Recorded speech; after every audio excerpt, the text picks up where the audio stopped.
Some of you may know who she is. Her and her brother have kind of become fairly popular. What's interesting about what she's sharing is she's testifying before Congress to the things that me and my colleagues and colleagues and mentors of mine who've been doing this a lot longer than even I have been teaching for 25 years. She's now standing in front of Congress basically telling them that we have a problem with the health of our society here in America. That we're some of the sickest, unhealthiest people in the world. And she lays out some reasons why that is. And so I really want you to pay attention to some of what she says. Really pay attention to the words that she's saying, the things she's talking about. We're going to break some of that down this evening. We're going to make sense out of a lot of that. But she really gives an overarching message as to just how dire the situation is and how many ways our bodies and our health is being attacked. And she's speaking into Congress basically saying, we got to make some changes. And so I'll start us off with that. If it goes, maybe. It's not an overstatement to say that I learned virtually nothing at Stanford Medical School about the tens of thousands of scientific papers that elucidate these root causes of why American health is plummeting and how environmental factors are causing it. For instance, in medical school, I did not learn that for each additional serving of ultra-processed food we eat, early mortality increases by 18%. This now makes up 67% of the foods our kids are eating. I took 0 nutrition courses in medical school. I didn't learn that 82% of independently funded studies show harm from processed food, while 93% of industry-sponsored studies reflect no harm. In medical school, I didn't learn that 95% of the people who created the recent USDA food guidelines for America had significant conflicts of interest with the food industry.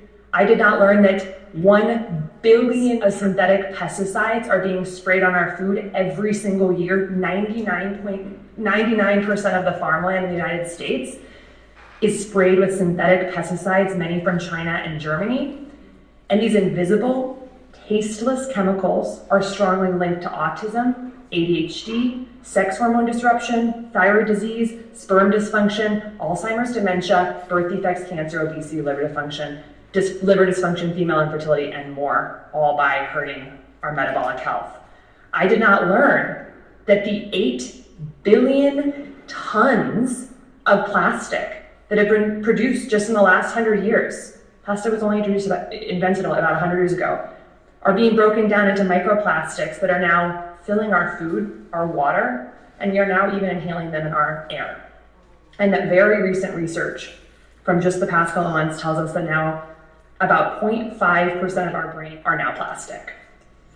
I didn't learn that there are more than 80,000 toxins that have entered our food, water, air, and homes by industry, many of which are banned in Europe. And they are known to alter our gene expression, alter our microbiome composition and the lining of our gut, and disrupt our hormones. I didn't learn that heavy metals like aluminum and lead are present in our food, our baby formula, personal care products, our soil, and many of the mandated medications like vaccines, and that these metals are neurotoxic and inflammatory. I didn't learn that the average American walks a paltry 3,500 steps per day, even though we know, based on science and top journals, that simply walking 7,000 steps a day slashes by 40 to 60% our risk of Alzheimer's, dementia, type 2 diabetes, cancer, and obesity. I certainly did not learn that medical error and medications are the 3rd leading cause of death in the United States. I didn't learn that just 5 nights of sleep deprivation can induce full-blown prediabetes. I learned nothing about sleep, and we're getting about 20% less sleep on average than we were 100 years ago. I didn't learn that American children are getting less time outdoors now than a maximum security prisoner. And on average, adults spend 93% of their time indoors, even though we know from the science that separation from sunlight destroys our circadian biology, and circadian biology dictates our cellular biology. I didn't learn that professional organizations that we get our practice guideline from, like the American Diabetes Association and American Academy of Pediatrics, have taken tens of millions of dollars from Coke, Cadbury, processed food companies, and vaccine manufacturers like Moderna. I didn't learn that if we address these root causes that all lead to metabolic dysfunction and health and lifestyle patterns with united, strong voice, we could reverse the chronic disease crisis in America, save millions of lives and trillions of dollars in healthcare costs per year. Instead, doctors are learning that the body is 100 separate parts, and we learn how to drug, we learn how to cut, and we learn how to bill.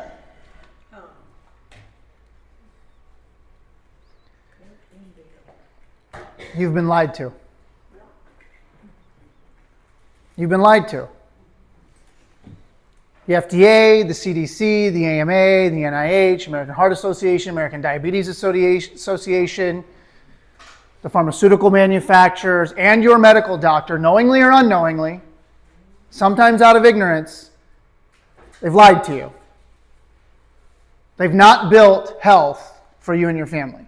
When the top grad, she graduated #1 in her class at Stanford Medical, when she sits in front of Congress and says, I learned absolutely nothing about getting my patients healthy, about getting to the root cause of what's making my patients sick. When she says, I learned nothing, we have to face the facts of just how bad it's gotten.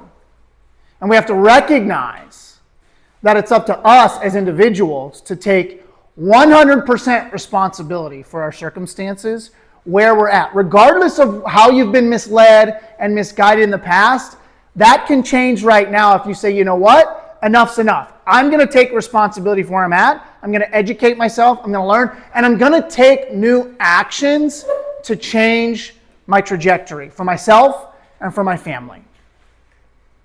And I'm preaching to the choir a little bit because you wouldn't be sitting here tonight unless you just wanted the free dinner. You wouldn't be sitting here unless you said that's the sort of thing that you want for yourself and your family. We have to recognize that it's going to take action. Because one of the things that I've learned over the years, I've been doing this for 12 years. I've spoken to literally thousands of individuals about the things we'll talk about tonight, about these sorts of issues, about everything she laid out there in just a few minutes. I've talked about every single one of those topics to patients. And the difference between the patients who get great results and the patients who end up in the exact same spot is really simple. It's how much action are you willing to take? So tonight can be a fun experience. We went to this thing. I didn't have to cook dinner. My spouse came with me. My friend met me there. It was a lot of fun. The doctor was kind of funny looking, maybe. And it was a fun little, cool little event. And the minute you walk out the door, absolutely nothing in your life is different, and it was a fun event. Or you buckle up, you pay attention, you take notes, and throughout the evening, or as you finish and you're driving home tonight, you identify actions that you're going to take. Because that's the only thing that moves the needle. And you could, how many different things did she talk about there? It's like a 4 or 5 minute clip, and she listed off like 30 things, like bam, bam, bam, bam. You couldn't go home and change all of that in the next 30 days. But you can change 1 or 2 or 3 things. You can take action in 1 or 2 or maybe 3 areas. And that's what I want for you tonight. Does that make sense to everybody? So the key to tonight is simple. The key word is action. Everybody say action. We have to take action. We have to decide what we're going to do differently. And so I've really taken, this was a 3-hour event that went about 3 hours and 10, 15 minutes, and I've shrunk it down into about an hour and a half. So I've cut a lot of stuff. I've shrunk a lot of things down. I'm going to hit some highlights. I'm going to talk really fast at times. So take a lot of notes. Write your questions down. The cool thing about this is it's a smaller, more intimate group. So at the end of the night, there's less of you in the room than when we had 60 people here a few weeks ago. And so I'll have a little more opportunity, potentially myself, the team, to answer some questions, to touch base, and to help guide you forward. So we'll have time for that. But we're going to move really, really quick. Okay, guys? So 90% of people who struggle to lose weight have a metabolic imbalance. This is an inefficiency of the body's ability to turn food, what you just did, eating, to take that and properly digest it and turn it into energy that your body can use. What's crazy is a staggering 88% of Americans suffer from some form of metabolic dysfunction, and they have no idea. They don't even realize that this is what's going on inside their body. And that dysfunction affects everything. Every single part of your body has to have energy. Every organ, every system, literally down to the cell. Every single cell has something in it called a mitochondria that turns food into energy, in essence. It's the final steps to turning food into energy. And every single cell needs energy to do its job. And if it doesn't have the ability to produce energy, it can't function. And a lack of normal, healthy function is disease. Lack of function precedes disease. Disease or sickness always precedes your symptoms or your diagnosis.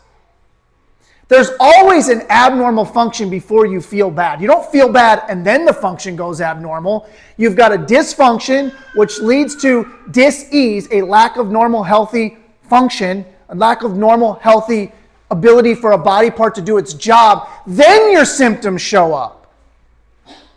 Does that make sense, everybody? That's such a crucial... People go, oh, Mary was doing great and then she got struck with cancer. No! She's been sick for a decade, at least. And then we found the cancer that's been growing. And when you can understand that, it gets a lot easier to go, well, I got to make changes now. I talk to patients all the time. I go, what would you do if you found out you had heart disease, cancer, if you had a heart attack and you had to go through open heart surgery or whatever? What would you do? And a lot of times patients are like, well, I'd do whatever I had to get my health on track. Why wait? Why wait? What if you don't survive the heart attack? What if it's stage 4 cancer all over the body before you find out? What if it's multiple chronic autoimmune disorders happening all at the same time? Do you know how hard it is to reverse that? It's so much harder at that stage. Don't wait until you're in that place. Decide to take action now, and ultimately you can prevent those things from happening. And if you're already there, don't mishear what I'm saying. If you're already there, there's still hope. Because the body's this amazing healing organism. And if we can identify the things, like Dr. Casey was talking about in the video, if we can identify the things that have led to all the dysfunction, which leads to the disease and the symptoms, if we can identify those things and start to correct them, we give the body the opportunity to return to normal again. Because that's what it wants to do. That's what real health is, normal function every single day. What's just nuts, again, I keep going through this stuff. According to data from the CDC, the prevalence of obesity in 1999 was 30%. 30% of Americans were obese. 2017, 2018, the number was 42.5%. 12% increase in 18 years. And that was 7 years ago. With all the science and all the data and all the stuff, we're still trending in a terrible direction. And that changes one person at a time. It doesn't change with political garbage. That needs to happen. Don't get me wrong. There needs to be some real reforms in our healthcare system and so on. But do you have any idea how long those sorts of legislative changes will take to trickle down to you and your family? You don't have time to wait for them to figure that out. You get to decide to do it for yourself now. Tell them, Amaya. So what sort of, when we talk about metabolic disorders, what are we talking about? This is just a list. This isn't everything, right? But it's metabolic disorders: high blood pressure, high cholesterol, heart disease, obesity, diabetes, autoimmune disorders, thyroid dysfunction, polycystic ovarian syndrome, which is a reproductive issue, if you don't know what that is, infertility, Cushing's disease, cancer, fatty liver, arthritis, chronic pain, and a whole lot of other stuff. This is just to give you an idea. When we talk about metabolic dysfunction, metabolism, so many times people think it's about losing weight. And some of you in this room might want to lose some weight. And that's great. And that's part of what tonight will do for you if you implement this stuff. Come on. Nikki told you to turn your phone off. Man. I had a cupcake or something, I'd throw it at him.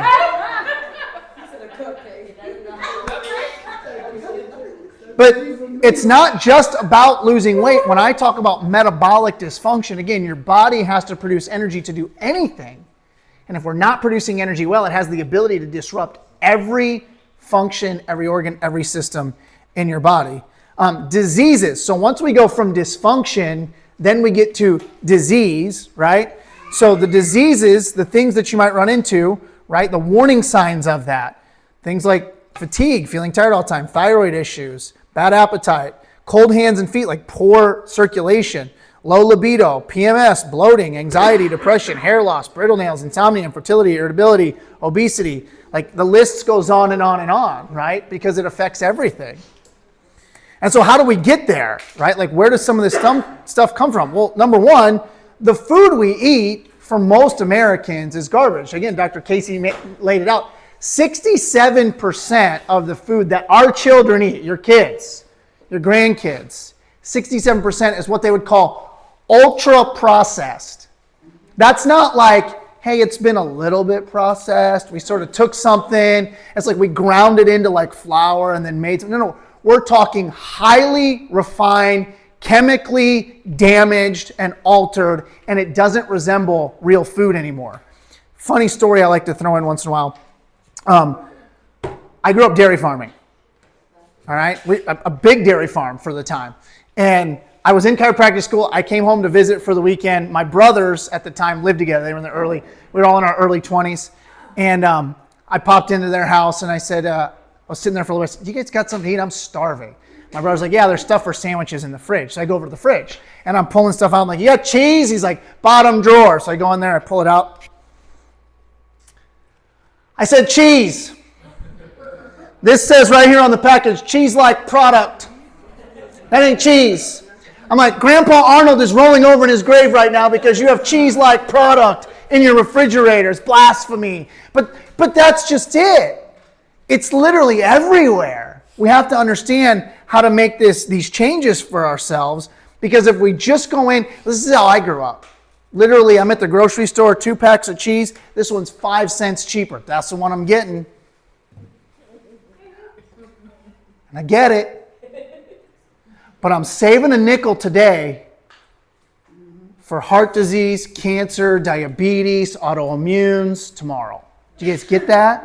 Like we're saving nickels to be tens of thousands of dollars in medical debt later on in life. And sometimes it is really that simple to go, you know what, I'm going to spend just a little bit more to get real quality food. And I have this conversation all the time. That's expensive, Doc. I know. Have you priced diabetes lately? Like I've priced a new car. I looked at refinancing my house. Interest rates aren't coming down yet, by the way, right? But have you priced chronic disease?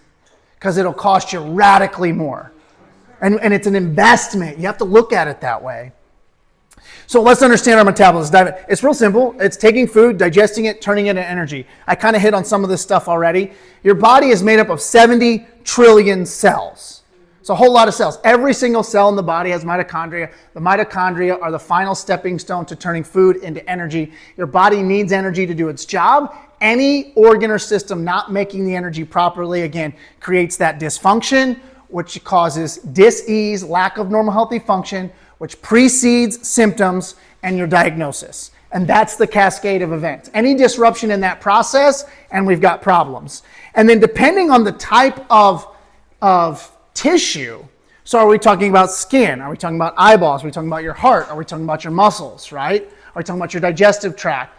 Every single organ and tissue type has different amounts of mitochondria based on the amount of energy and the amount of work that it's designed to do. So everything's a little bit different in that regard, but it's very specific to the needs of the organ's function. Does that make sense to everybody? And so again, all of this comes together and it plays a very important role. And so there's various interferences that lead to the mitochondrial dysfunction. And that's how we get that cascade of events. And so what's the point of all this? If your metabolism is disrupted, because the things Dr. Casey talked about, some things we'll lay out for you as we go tonight, disease is guaranteed to follow. It's not a if or a maybe, it's a when. It's guaranteed to happen. And then as I said already, once you have symptoms, once the warning signs are showing up, you've been sick for a very long time. And you have to wrap your head around that, because that's the difference between standard thinking and the way that I take care of my patients. I've got patients, most of them are, I don't think there's anybody in the room tonight. I've got so many patients. Our 11-year anniversary of this practice existing is next month. I've been identifying the patients who've been with me since like year 1 and year 2 already, since the first year. Like, you know, your 7-year, you know, your 9-year, your 10-year anniversary as a patient in our office is coming up. Why would someone go to the chiropractor for 10 years regularly? It ain't because their back still hurts. Man, I would suck at my job, right? It ain't because their back still hurts. It's because they understand that the things we're doing for them, whether it's teaching them a workshop, whether it's getting in their 100th adjustment or their 800th adjustment or their 1,000th adjustment, the things we're doing are to optimize function so they never get to the place of chronic sickness and disease. Because if you knew it was coming, you'd change things right away. I guarantee if I said, you're going to have a heart attack in 2 years, guaranteed, I can show you in a crystal ball, it's happening. Every one of us would start making changes today to make sure that didn't happen. But we don't have that necessarily. And so we got to understand that. Once that shows up, it's been there for a really long time. Okay? Everybody with me on that? I think we're all together. Okay? So, start diving in. So, BMR. So, this is a really important component. This is kind of what I've been talking about. What is BMR? Your basal metabolic rate. There'll be a test on that later. Write it down. What this is, basal metabolic rate, is how much energy your body needs for you to sit there like a lump. Like for you to just exist and still be alive. How much energy does your body have to consume? This is like breathing while you sleep, right? This is the cut on your hand healing while you sleep at night. This is your heart beating. This is basic brain function, brain activity. Requires a certain amount of energy. What's interesting is 70% of your daily energy needs are that. Your actual activity, like getting up, moving, going to the bathroom, exercise if you do that, going to work, especially if there's any physical activity and work, those sorts of things really move, like, I'm having a brain fart right now. I'm not doing the thing I'm trying to say. Critical thinking. There we go. Spit it out, Doc. Critical thinking, like really working your brain, like I'm trying to do up here and I can't think of the words. That's only 30% of your total energy output for the day. So the reason this matters is because if we can hijack, if you will, if we can harness that basal metabolic rate, if we can do some simple things that actually ramps that up, we can actually ramp up our metabolic function. We can improve it. We can burn more energy. We can, then if we're trying to lose weight, if we're trying to get stronger, if we're trying to heal a chronic disease, if we can ramp up that basal metabolic rate, then we can get there faster. And so, why does this matter? Have you ever heard that muscle weighs more than fat? Yes. Well, guess what? What's that? Well, is that possible? What's that? It's because fat has more density than muscle. Muscle's leaner and it's smaller. So if you compare somebody who weighs 200 pounds like me or somebody who doesn't work out who weighs 200 pounds, there's big composition differences. Correct. So they weigh the same. Each pound weighs the same, but they're shaped differently. Because muscle is dense. Muscle weighs more. Muscle's denser. Meaning, if I've got a piece of fat this big and a piece of muscle this big, and I put them on the scale, the muscle will weigh more. It's like lead versus aluminum, right? Lead is denser, right? So yes. So you can actually change that. Why? Because to your point, if I take two people and one of them is 200 pounds of mostly body fat and one of them is 200 pounds of lean muscle, right? Then your basal metabolic rate will be higher. So can I take the fat guy who weighs 200 pounds and is flabby and turn him into 200 pounds of lean muscle, therefore increasing his basal metabolic rate? Absolutely. Right? We've all seen it, right? We've seen somebody who lost a bunch of weight, now they're in good shape and they've got strong muscles. So this is the perfect example. If we increase our muscle mass, we increase our basal metabolic rate that fast.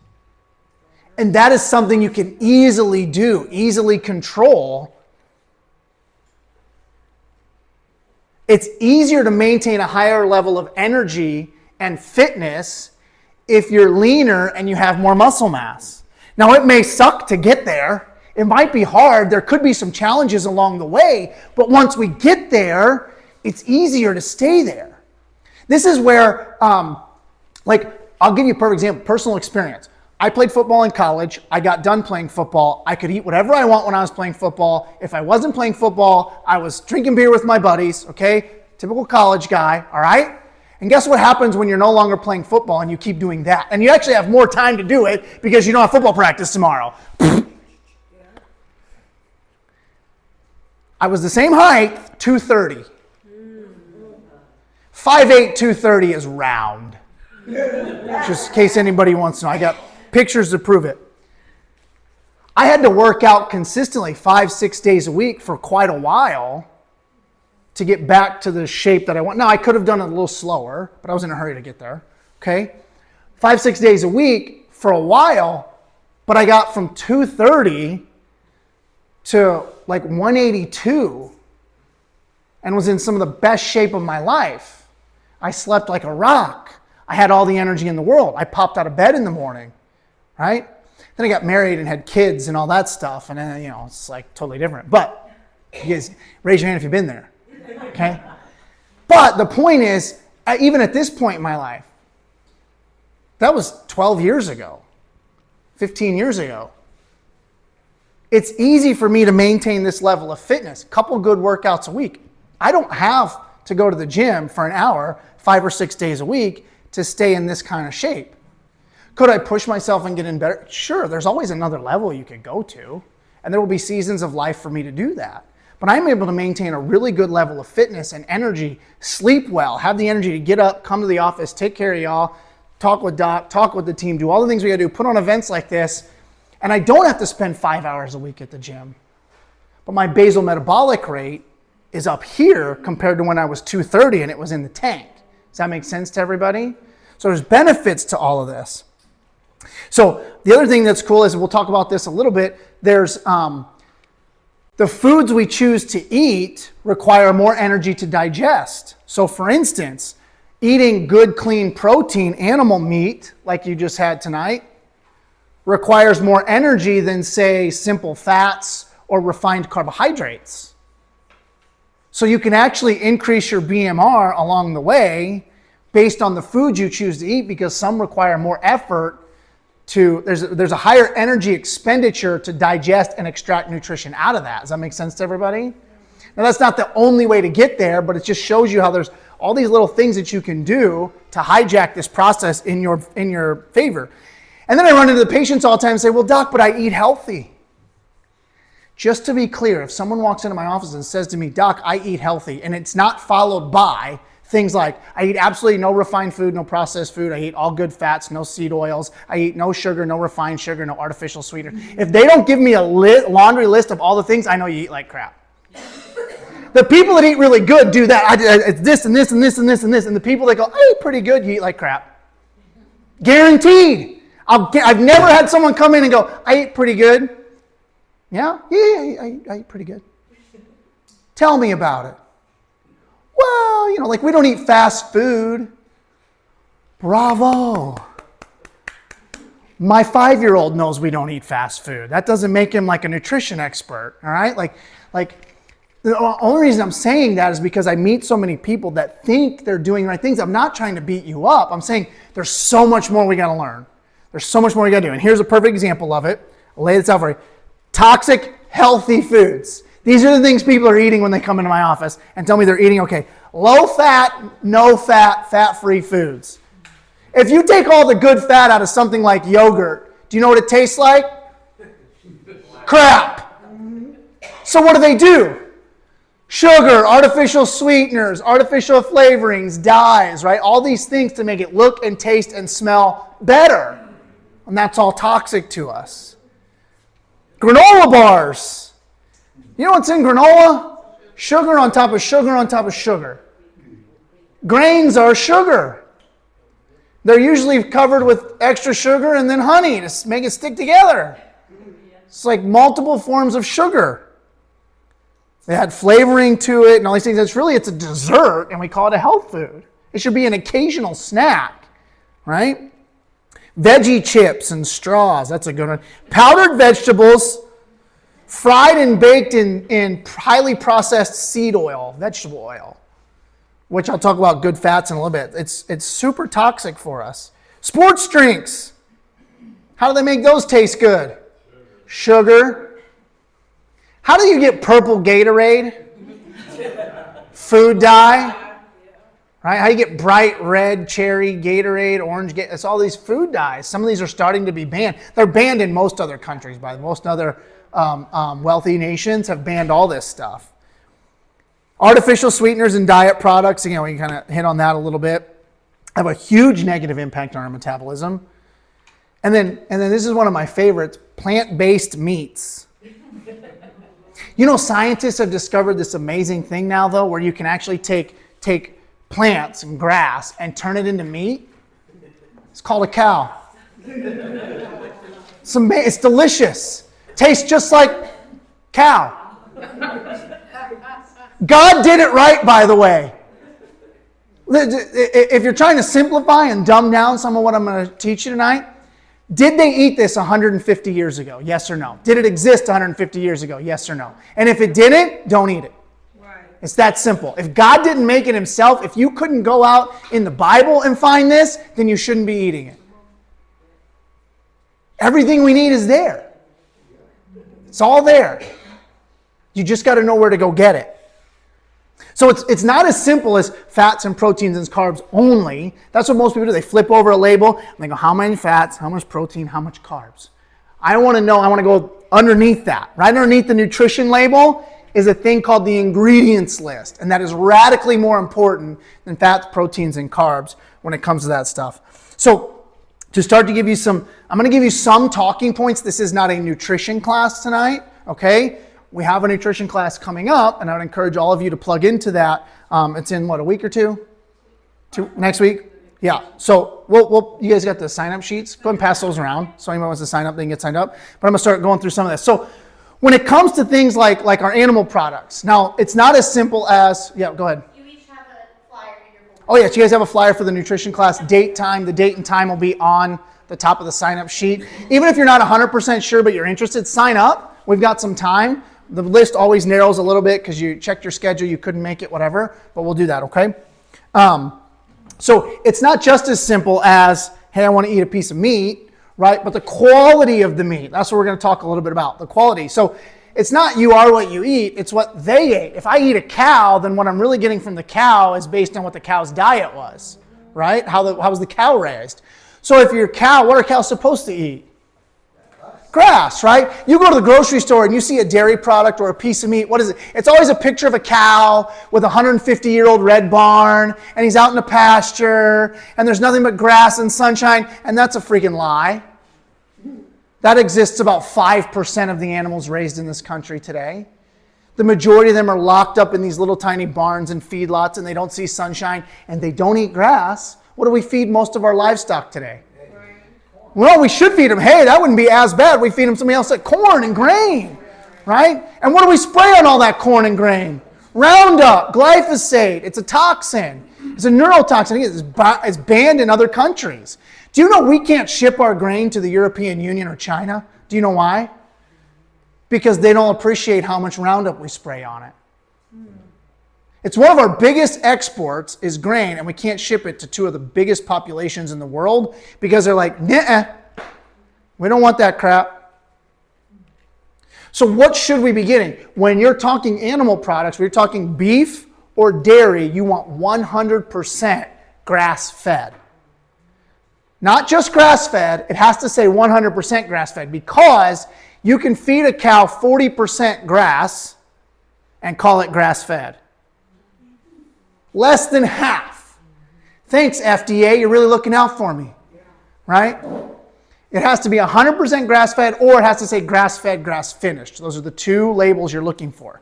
Same thing when it comes to your dairy products, cheese and milk. You want grass-fed. Ideally, you want to get as close to raw as you can, whether that's cheese, butter, or milk. Now, obviously, getting raw milk can be a challenge. It is legal in Texas to get it, but you got to drive to the farm. You can't ship it anywhere. So you or a loved one actually has to drive out there and get it. It is doable. There are some within 45 minutes to an hour of here. But at the store, you can actually get like non-homogenized grass-fed milk. So you can get pretty darn close to that. But those are some of the things that we're looking for. Same thing for chickens. Chickens are meant to peck the ground, eat grass, seeds, worms, bugs. But again, we feed them this grain that's been doused in chemicals is the majority of their diet in America. So when it comes to chicken or eggs, again, you want, I think it's my next slide actually, isn't it? Yeah. So you want to get pasture raised. So there's all these labels, like it says up there, you got free range and cage free and all this stuff. What does that mean? Well, they're buzzwords, right? Somebody said, well, my chickens aren't in a cage, they're cage free. Yeah, but there's 8,000 of them in a room this big. That's literally what it looks like. When they go in there and they clean them out to ship them off to turn into chicken breast at the grocery store, they find dozens of dead ones because they're so crowded in there. They're living on top of one another. There's no fresh air. There's no fresh food left. There's no fresh water. Right? They're fighting for it, so they're so crammed in there. So what you're looking for is pasture raised, meaning they're outside, fresh air, fresh sun. They can come and go as they please, in and out, and they're eating a completely natural diet off the ground, and they're not eating a bunch of chemical-soaked grain. Does that make sense to everybody?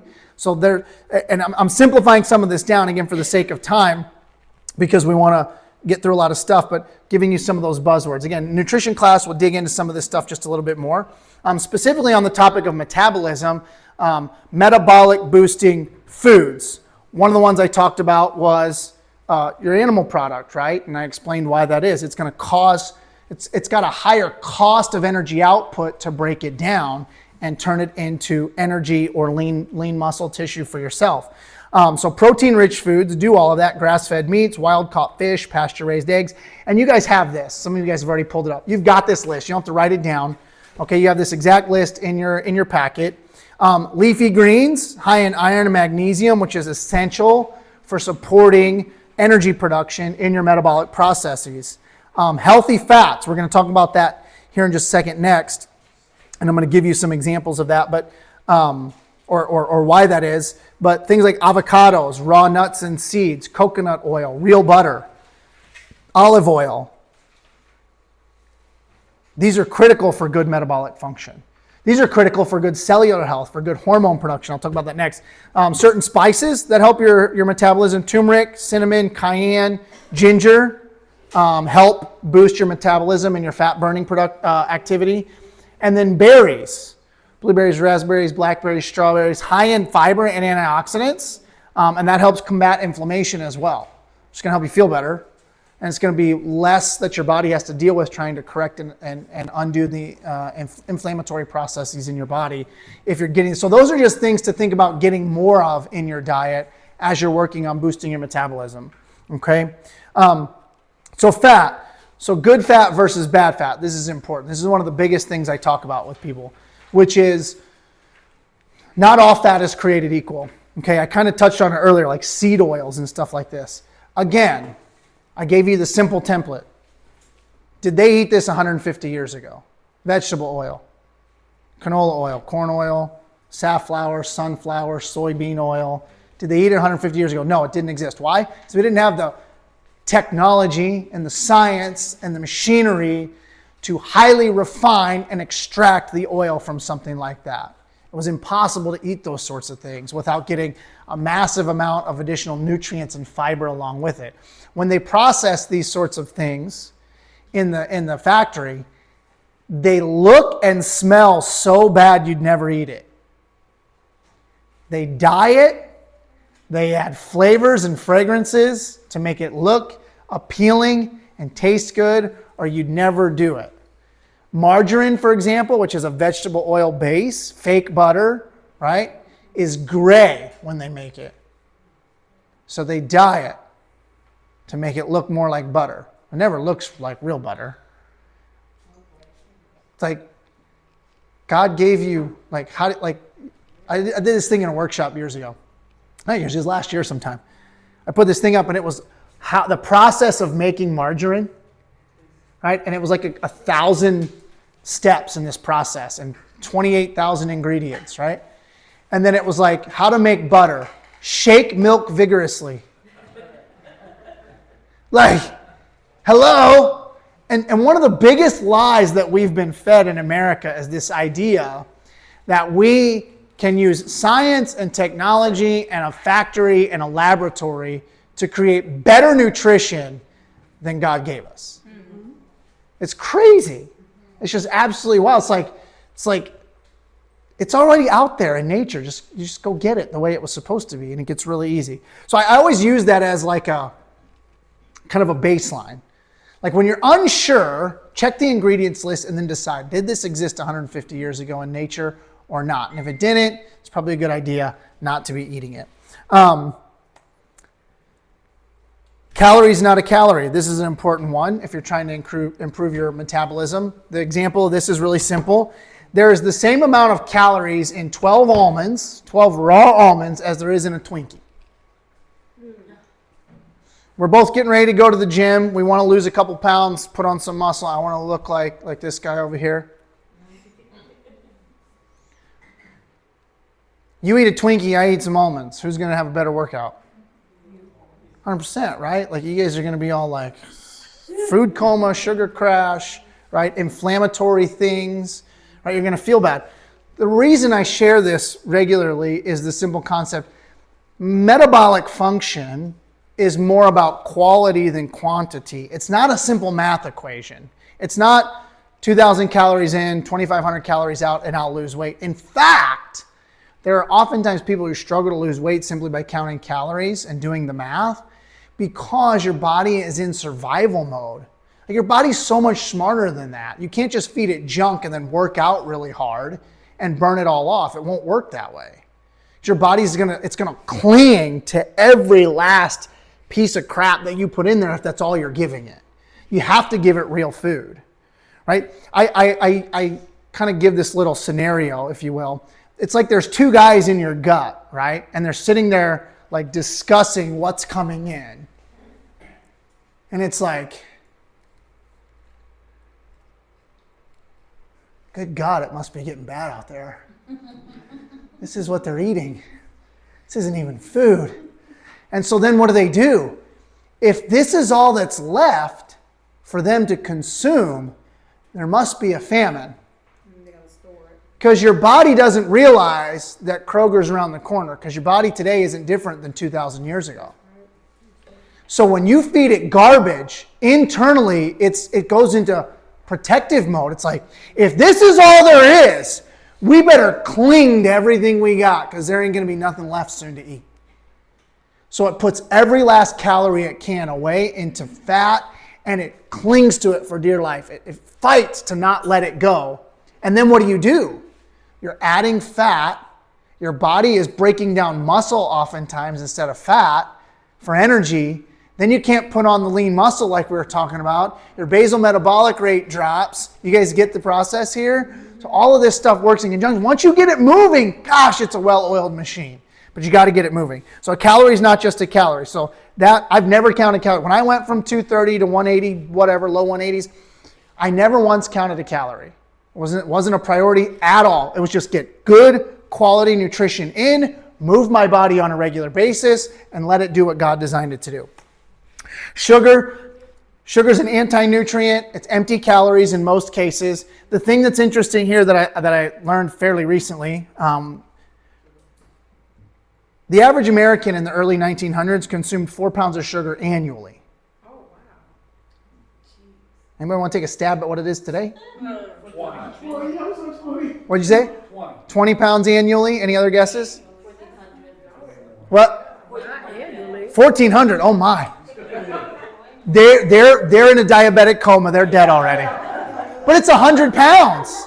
It's about 100 pounds. It's 2 pounds a week. Used to be 4 pounds a year. Yeah. It's wild, right? And then we wonder why we're so sick. And most of that, again, and you go back to the 1900s, they didn't refine it down like they do now. That was like raw sugar. Like you go to the store now, they're like, they have raw sugar and raw coconut sugar and all the things, right? It wasn't high fructose corn syrup. Again, that didn't exist. It was real sugar. Now it's highly refined. It's like real sugar should have some color and some impurities in there, and it comes with some other nutrients, like honey, for instance. The amount of nutrition that comes with raw honey is astounding. But we refine it all down, and that's what we're getting. So not only are we getting radically more, 25 times more sugar on an annual basis for the average American, but it's highly refined, making it completely void of any additional nutrition whatsoever. So cutting that down is really important. So kind of quick basic overview of what we would call the advanced nutrition plan. And again, if you come to the nutrition class, we'll dig into some of this even more because we spend a whole hour just on nutrition. Basic overviews, you guys have a little bit of you got a sheet there. It kind of gives you some of these bullet points here. Actually, I think it gives you a little bit more on that than what I'm going to cover here. Everybody's got this one just so you know which one you're looking for. You don't have to pull it out necessarily, but this has got the basic overview of kind of what I'm going through here. That's a great resource to take home and hang on to. But again, we're going to eat more healthy fats and eliminate all of the damaged fats. That's a huge one. That's actually one of the things legislatively that I'm hoping that they'll really start to work on in this next couple of years. Your naturally raised animal protein. So again, and we want to look for those keywords. We want pasture-raised chicken and eggs. We want 100% grass-fed beef and dairy.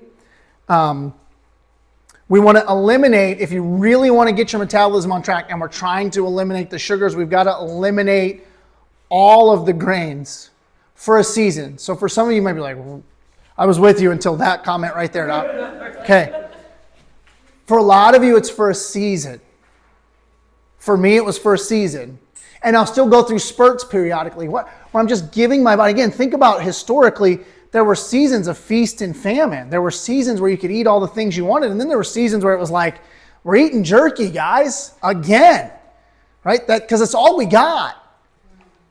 And throughout most of human history, until we had refrigerators, fairly recently in human history, right?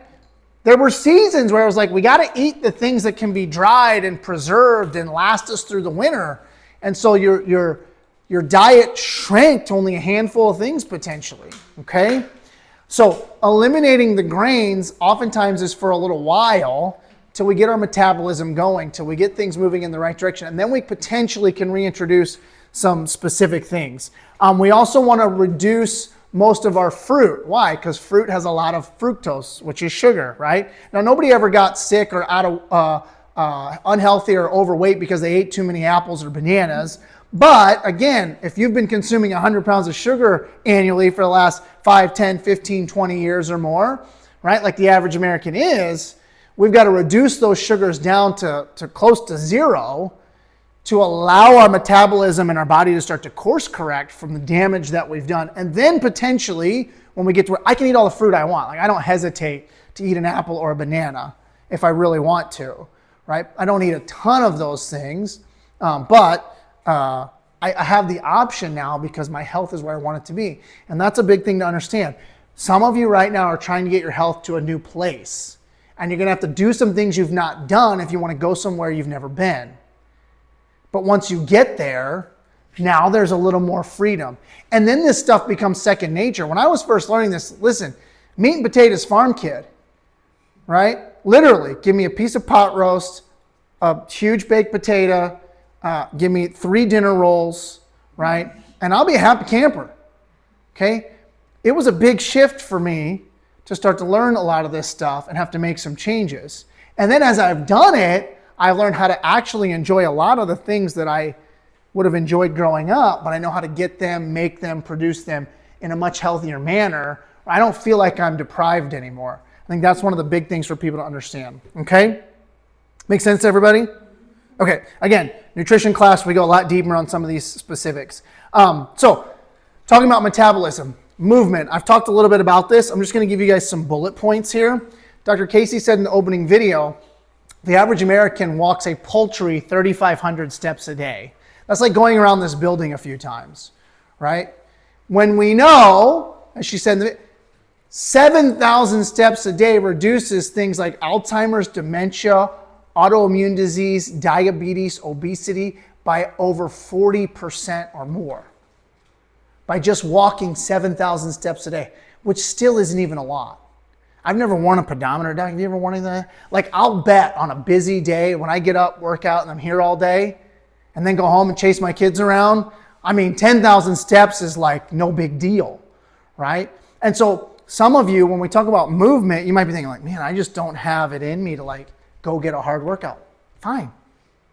Just start moving. She gave no specifics about the type of movement. She simply said walking. I might be able to get my 10,000 steps in a lot faster than you can get 10,000 steps in, but if you get your 10,000 steps in, guess what? You're going to take steps in the right direction, literally and figuratively, okay?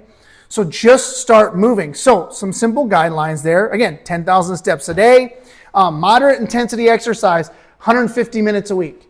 So again, for some of you, that might simply mean walking, and then as you start to make a little progress, can you pick up the pace a little bit?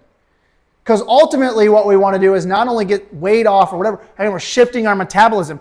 Can we get our heart rate to actually elevate, like noticeably? Like, can I feel my heart beating during exercise? Because some of you can't get there yet necessarily, or maybe you get there way too easy. Heart rate up. Sweating. I know that's like a 4-letter word for some people, right? It's okay to sweat. We live in this world where we're so stinking comfortable. One of the things I pulled out of this that I'm going to touch on, I pulled it out of here, I touched on at the seminar, is what happens when you actually change the temperature that your body experiences, right? When you spend most of your time inside and you only go outside if it's like between 68 degrees and 73 degrees, and if it's not in that window, you're like, oh, it's too cold or it's too hot, I'm not going out there. They have a term for it. It's called thermoneutrality. It's a real thing.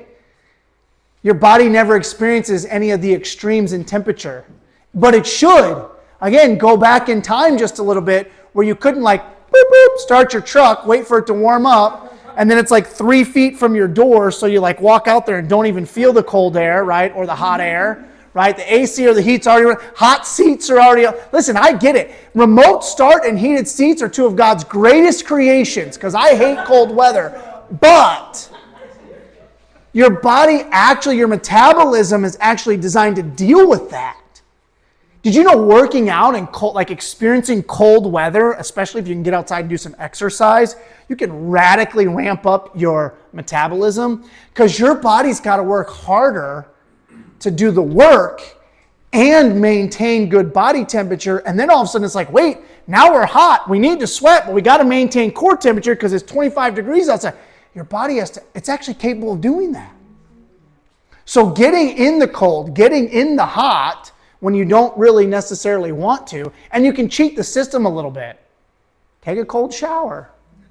Just expose yourself to a different end of the spectrum when it comes to temperature actually is a good thing for you. Okay? I don't know how I got there. I got off track, but it's important. Do it. For you patients, when it talks about movement, if you're a patient, getting your adjustments, doing your spinal rehab that we've prescribed to you, moving your body in that manner. Motion is the lotion for the joints.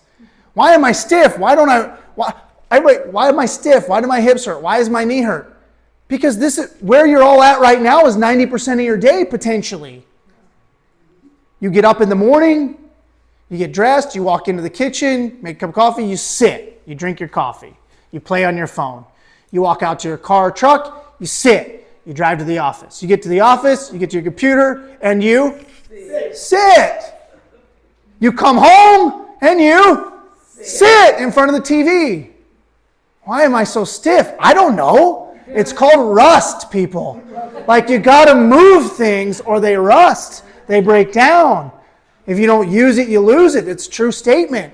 Move the joints. One of the best things you can do for a joint that's stiff and hurting is move the darn thing. Your body will naturally put WD-40 on that joint if you just start moving it again. So doing your exercises at home, getting your spinal adjustments actually falls into this category of moving your body and all the great things that come with that, okay? Sleep habits. Get your butt to bed. Your body needs to heal and recover. I don't have to beat this one to death. 7 to 8 hours is where we all kind of know that. This is kind of well-known data, but we get sucked into watching TV, to binging, to looking on our cell phones, right? And we get this dopamine that's going like crazy as we're like bing, bing, bing on social media or something, and then we can't fall asleep. And then we're like, well, now I can't work out because I'm too tired. You guys see all these things, you guys are all giggling, all this stuff, right? You see the vicious cycles, but we put ourselves in those vicious cycles. Health is either a perfect circle or a vicious cycle. At some point, when you find yourself in the vicious cycle, you have to decide you're going to break the cycle and get back to the perfect circle. Choices we make every day. Your health and your entire life is determined by the moment of decision. When the alarm goes off in the morning, do I decide to snooze or do I decide to get up? Do I decide to exercise? Do I not? Do I do my quiet time, Bible time, spiritual time, meditation, whatever that is for you, or do I not? Do I drink plenty of water or do I not? Do I eat a crappy breakfast or do I not? Do I eat a decent lunch or not? Do I go to the gym after work or not? Do I spend time with my spouse and my kids or not? Do I go to bed on time or not? We get to decide those things. Life is just a series of decisions that we make over and over and over again. But your body needs sleep to heal and recover. If you want to boost your metabolism and heal, you got to get your butt in bed so your body can take some of that energy and put it back to correcting and healing and balancing and stabilizing the things that have gotten out of whack. Does that make sense? When we don't get enough sleep, we don't give our body the opportunity to heal. Water habits. Most people are chronically dehydrated. Simple rule, I won't spend a lot of time on it. Most people are chronically dehydrated. It leads to all kinds of problems. Half your body weight in ounces per day. If you weigh 100 pounds, 50 ounces of water. If you weigh 200 pounds, 100 ounces of water. It's very simple. Simple math. If you can't do the math, get a calculator, okay?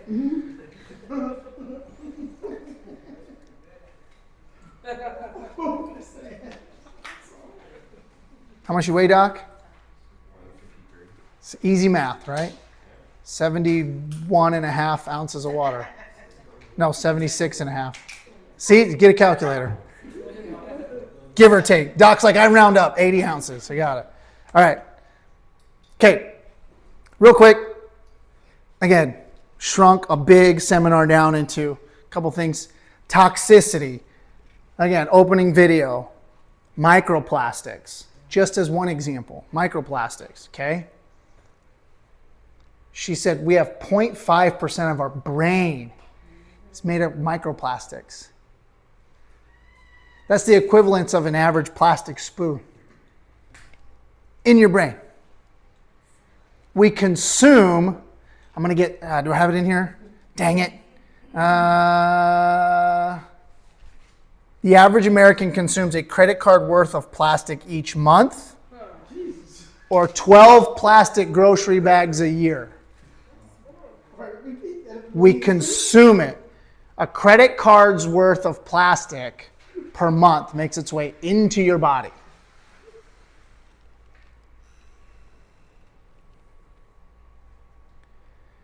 What is endocrine disruption?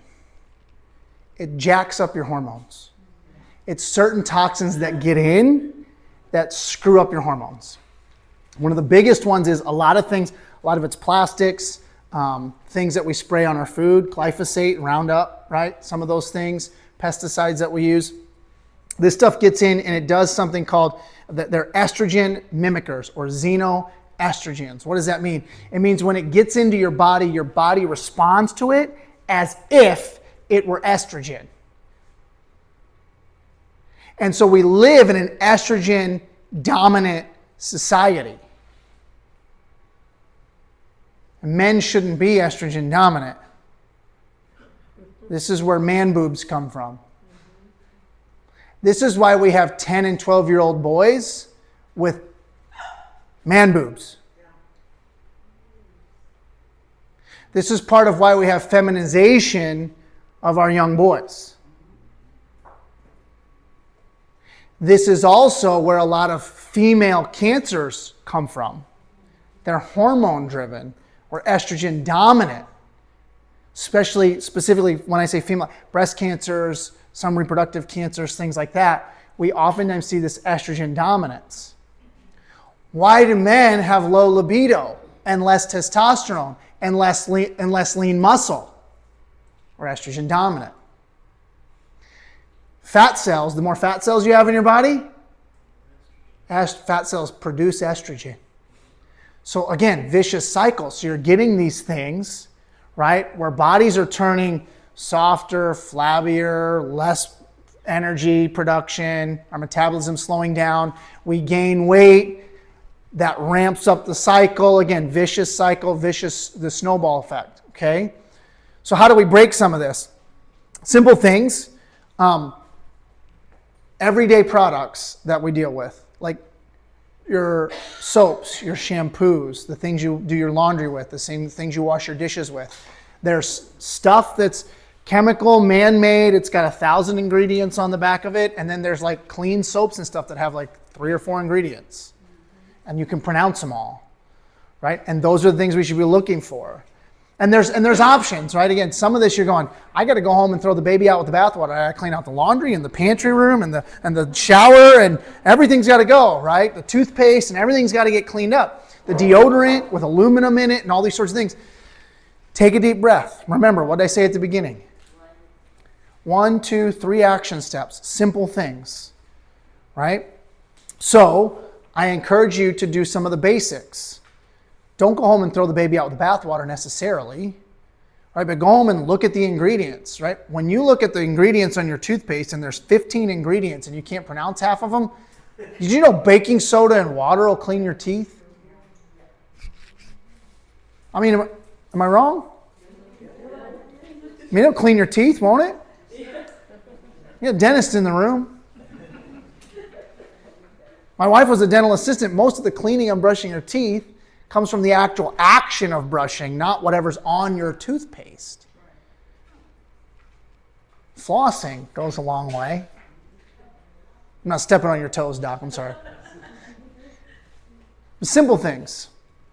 Clean up some of your products. Get the less toxic soaps, the less toxic shampoos. I'll give you a simple app for all of that stuff. It's the EWG. Is it org? .org. EWG.org, and they have an app. EWG stands for Environmental Working Group. And they have an app, and you can literally go into the store. They have, actually, I think there's 2 different apps or 2 different websites, but if you just look it up, you'll find them all. You can scan barcodes and stuff in the store, and it'll rank it for you. Like good, bad, terrible, right? And so part of this, the reason I love that is because, again, you may go home and start going to the store and you're like, holy smokes, that's a lot more than the one I was already buying. Great. Start working on the lesser of 2 evils. Work your way towards, it's not about making, for some of you especially, it's not about like doing everything tonight. It's about baby steps, 1 or 2 things. Hey, we found a better soap that we're going to use for in the shower. We found a better laundry detergent. We found a better dish detergent. Let's work on the toothpaste. Let's work on the deodorant. Let's work on the cleaning products in the kitchen, just stepwise, 1 at a time, okay? And then, again, plug into, last thing I'll say on this, and we're going to kind of move into the last part, and we're going to close it up. A lot of information I covered, right? And I'm just scratching the surface on some of these different areas. A lot of new faces in the room now, people that first, second workshop, okay? I love that you're here. Don't let this be the last one. There's so many more things. There's so many details I could go into in all of these different areas, and we do that in different workshops, in different events, in different environments where we dig into these different areas.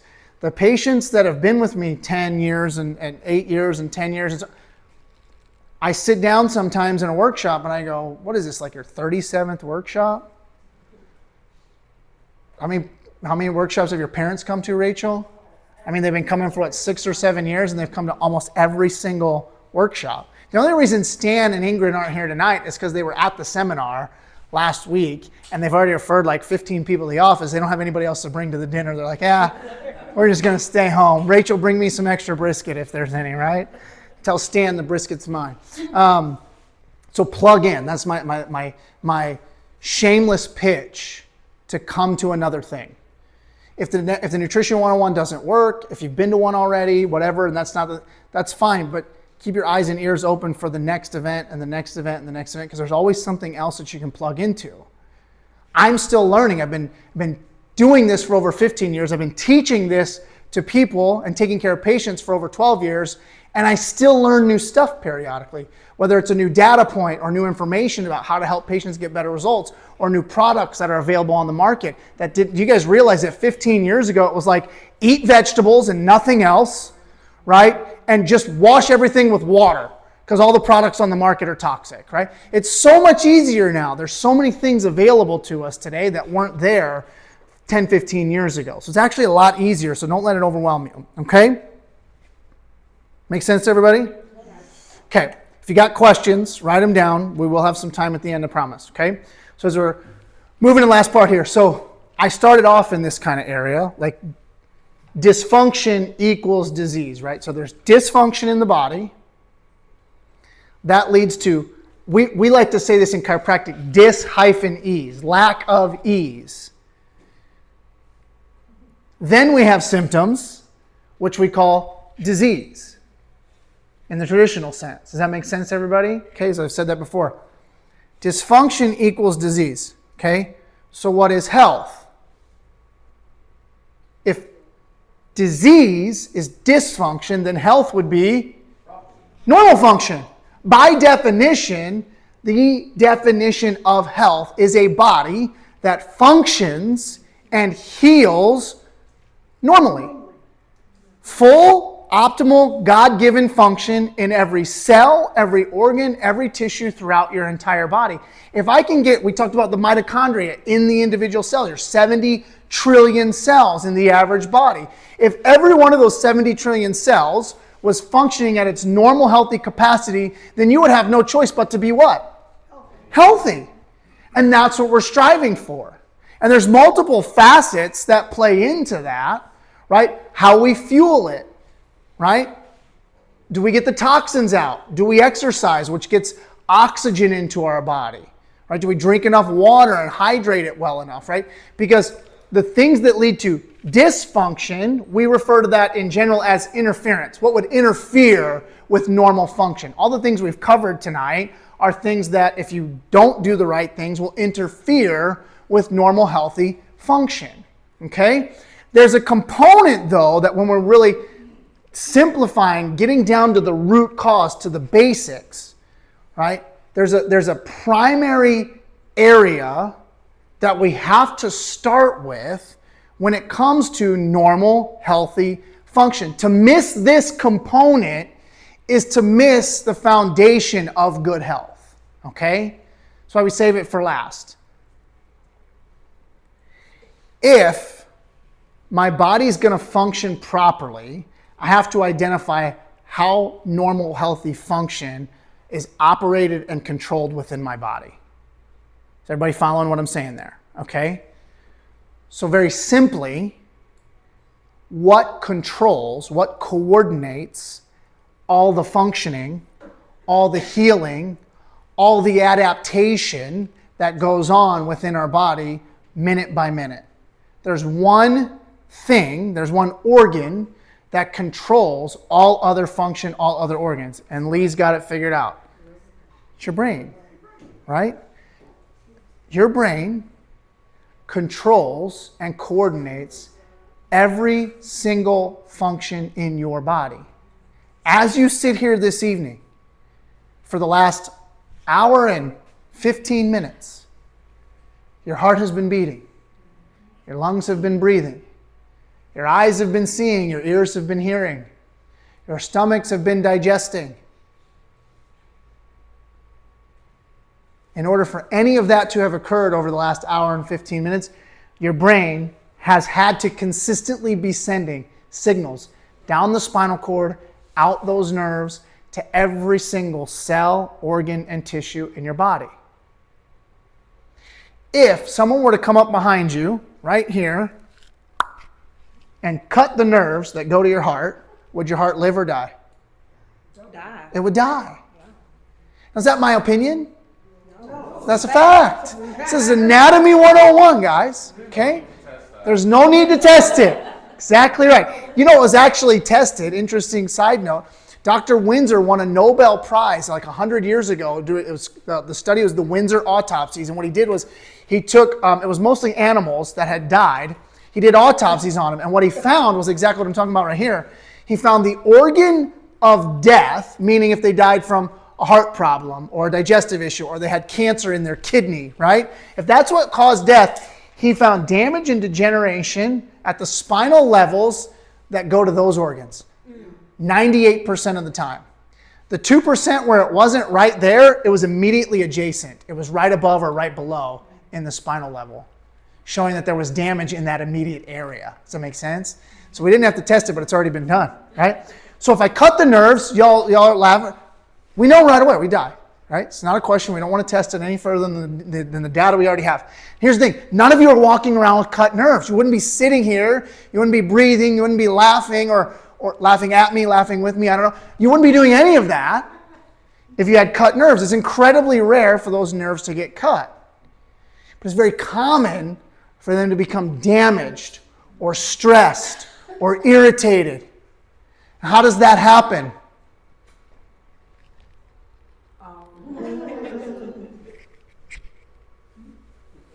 My wife's pregnant right now. Ladies, do this 2, 3, 4 times, 13 times like my grandma did. That'll put some stress on your back and your pelvis. Get in a car accident. I'm not stealing it, I promise. Don't hit me. Yeah, what do you got in here? There's some money in here. Let's run. Come on, this is what you do. Nobody walks around like good posture with their purse on their shoulder. It's the purse. Do I look good? The backpack. The whatever, right? The kids with the backpacks. Right? Here you go. I talked about pregnancy. You missed it, Nick. I'm too good for you. It's on video. We got it. Birth process. I don't got to tell all the mamas in the room. Do you know how traumatic that is on the baby? She's like, who cares about the baby? Baby's fine.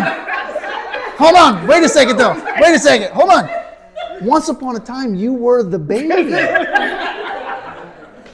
So it happened to you. If the doctors pull forceps, suction cup, or even just bare hands, they can use up to 200 pounds of force. Wow. Frank, if I yanked on your head with 200 pounds of force, we'd have a problem, wouldn't we? We would have a problem. What does that do to a brand new baby's tiny little fragile neck? What's the first thing they tell you when they hand you a newborn baby? Watch the head. But when they're trying to get them out, it's...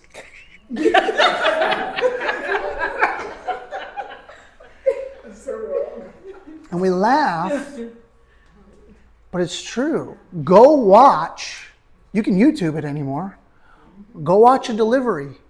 Go watch a C-section where they cut the baby open and they mom open and they just lift the baby out by the head. 100% of the time they grab the baby by the head. I watched a YouTube video of a birth.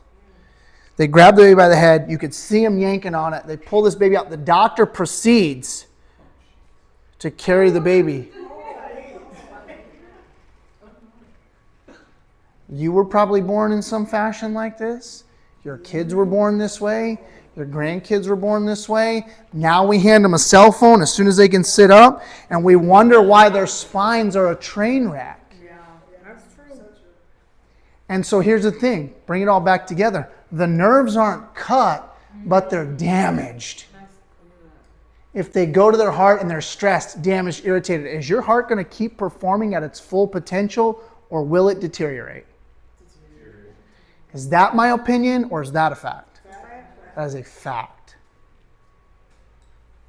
And the same is true throughout every single level of your spine. This is why the foundational primary thing I do in my office is chiropractic care to identify and correct stress and damage to the nerve system. The term for that is subluxation. You don't have to remember that. It's great if you do. Nerve interference is how we simplify it. We have to do this. My primary thing is I don't run labs and blood and urine and give you a supplement protocol, because if your brain can't talk to your stomach and you can't digest, absorb, assimilate, and have proper metabolic function for the nutrients in those capsules, will you get the best results? No, I have to start here first. This is primary number one. So what does that look like when patients walk in our office? Just kind of run through a quick overview of the nerve system. Well, right up here, these nerves, as they come out right up here, they control the feeling and the blood flow up into your head and your face. So if I happen to have stress on the nerves that control the feeling and blood flow up into my face, I might end up with a throbbing what? Headache. What do most people do for the headache? Take ibuprofen, take Tylenol, take aspirin, right? Is the cause of the headache a lack of aspirin? No. Were you born aspirin deficient? No. So what always comes back? The headaches, because you didn't get to the root cause. Anybody ever have a bad headache where you're sensitive to light and sound? I used to get them like that when I was a kid. Why does that happen? The exact same nerves that go here go to your eyes and your ears. So you're already sensitive. The nerves are damaged and inflamed, and then the bright light and the loud noise, and you're like, oh gosh, it's killing me. We drop down a little bit lower. All the nerves in the middle of the neck, they go to all the muscles of the neck. So you end up with neck pain, stiffness, soreness, tight muscles. Those nerves control the thyroid gland. Sits right up here in front of your throat. So these patients are tired, fatigued, they're gaining weight. They're like, doc, all I eat is kale and I go to the gym 5 days a week and I can't lose any weight. He runs some tests. He goes, oh, you have hypothyroidism. Here's your Synthroid, Mary. All you got to do is take this drug every single day for the rest of your life. And we never figured out why suddenly your thyroid quit working. We drop down a little bit lower. We've talked about this already. These nerves right here, they go across your shoulders. They go down your arms. You end up with pain across here. You ever get that tight burning sensation? You've been on the computer for a long time or driving, right? Pain, numbness, tingling, carpal tunnel symptoms running down your arm and into your hands. Those are the same nerves that go to your heart. So your heart's not working efficiently anymore. So guess what it does? It starts beating harder. So what happens to your blood pressure? Goes up. So you go to the doctor. He goes, oh, you have high blood pressure. Here's your blood pressure medication. Here's your cholesterol medication, because we want to prevent a heart attack. Did you know there's no data showing that taking blood pressure and cholesterol drugs reduce your chances of a heart attack or stroke? It's a theory. It's a hypothesis. More people have heart attacks and strokes with normal blood pressure than elevated. That's right. So we take those drugs every day for the rest of your life. We drop down a little bit lower, mid-back. These nerves go all the way across your back. You got back pain, soreness, stiffness. You might have pain that radiates around into your rib cage. It hurts when you breathe sometimes. You're trying to take a big, full breath. And some of those nerves go to this little organ right here called your pancreas. Your pancreas makes what? Insulin. Tired, fatigued, gaining weight, sleep issues, going to the bathroom all the time, neuropathy on your feet. You go to the doctor, he runs a test, he says your A1C is through the roof. You're a type 2 diabetic. Here's your Synthroid, here's your Glycerin. Take these drugs or not your Synthroid, your Metformin. Sorry, your Metformin, your Glycerin. Take these drugs every single day for the rest of your life. What they don't tell you is those drugs will destroy your kidneys, and the number one cause of death for a type 2 diabetic is kidney failure. But it's okay because we got drugs for that too. They don't tell you that. We drop down lower, very base of spine, right? These nerves right here, low back. They come out, they go to the muscles in your back, they go down your legs. So you might end up with back pain, you might end up with pain, neuropathy, sciatica going down your legs, numbness, tingling, right? You might end up with muscle spasms in your back. Some of those nerves, they go out to your colon, so you might end up with a spastic colon. These patients end up with bouts of diarrhea, constipation. Those things often digress into ulcerative colitis, Crohn's disease, etc. And the nerves right above that go out, to your stomach. So maybe instead of a muscle spasm in your back, you end up with a spastic stomach. Every time you put food in, your stomach spasms, food comes back up. You finally go to the doctor and he says, welcome to the world of acid reflux. It's okay, we got this little purple pill called Nexium, and all you got to do is take this drug every single day for the rest of your life. And we're right back where we started tonight with what Dr. Casey was saying, because here in America, this process of a poor lifestyle, symptoms, doctor's visit, medication, go back to the doctor with more symptoms, another medication, go back to the doctor, eventually the symptoms are too bad, so we give you, instead of a prescription, we give you a procedure or a surgery. In America, we refer to that as the health care system. Caring for your health is waiting until you feel like crap and then adding fuel to the fire with toxic chemicals. That's what we do in America. And it makes no sense. It starts to make sense as to why we're some of the sickest, unhealthiest, over-medicated people in the history of the planet when you understand this. And so what's my point with all this? The foundation to good health is to ensure that the basic control mechanisms, brain, nerve system, organs, are connected, functioning like they should. Then we surround it with a healthy lifestyle. So for a lot of people in the room, half or so, you're already getting adjusted. We've already evaluated your nerve system. We've identified where there's problems and we're working on it. Keep working on it. It's a lifelong journey to take care of your health. When is it okay for me to never exercise again? When I'm dead. When can I quit brushing my teeth? When I'm dead or I want my teeth to fall out. And when should I not take care of my nerve system? When I'm dead. And I'll get there faster if I quit doing any of those things. So when will I stop getting adjusted? Never. Not as long as I'm alive. I'll exercise. I'll brush my teeth. I'll eat my vegetables. I'll drink some water to ensure that my body has what it needs to operate. So here's the thing. If you're a guest here tonight and you're not currently getting adjusted and caring for your spine and nerve system, we want to give you that opportunity to do just that thing. And then, once we have you moving in the right direction there, we will coach you, we will guide you, we will encourage you, we will do whatever else we need to do in these other areas of nutrition and exercise and toxicity. We'll support you in all of that. Step one is getting your nerve system evaluated. How do we evaluate it? Well, I did some funny stuff up here. Y'all kind of giggled when I was like, doing this. The very first thing we do is we check your posture. Everybody starts to sit up a little bit straighter. There's always a couple people that are like, as soon as I say that, there's a couple people that are like, we check your posture. Look, when you walk into the office, I'm like, all right, we're going to evaluate your spine. Stand up straight. I had a new patient tonight, like 5:30, something like that. We ran out of time.